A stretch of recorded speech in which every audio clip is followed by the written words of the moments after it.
ঈসা আলাইহিস সালাম দাজ্জালকে মারার পরে আরেকটা প্রজাতি বের হবে, এর নাম ইয়াজুজ আর মাজুজ। নাম শুনেছেন?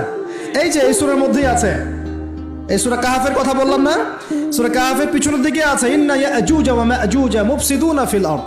যুলকারনাইন বাদশার কথা পড়বেন, তিনি এই যে দেয়াল নির্মাণ করে দিয়েছিলেন লোহা এবং তামা দিয়ে, মনে আছে, পড়েছেন? আচ্ছা, এই ইয়াজুজ আর মাজুজ যখন বের হবে পৃথিবীর পানি খেয়ে শেষ করে ফেলে দিবে একেবারে। এর এত বেশি হিংস্র হবে যে এদের সাথে লড়াই করার মতো ক্ষমতা কোনো মানুষেরই থাকবে না, এমনকি ঈসা আলাইহিস সালামেরও নয়। ঈসা আলাইহিস সালাম তুর পাহাড়ে চলে যাবেন মুসলিমদেরকে নিয়ে, তুর পাহাড়ের ভিতরে মুসলিমরা সেখানে লুকিয়ে থাকবে, পৃথিবীর মেসাকার অবস্থা হয়ে যাবে, পৃথিবীর পানি খেয়ে শেষ করে ফেলে দিবে একদম হিংস্র প্রজাতি। তখন ঈসা আলাইহিস সালাম আল্লাহর কাছে দোয়া করবেন, আল্লাহ এই বিভৎস এই জাতিকে ধ্বংস করো।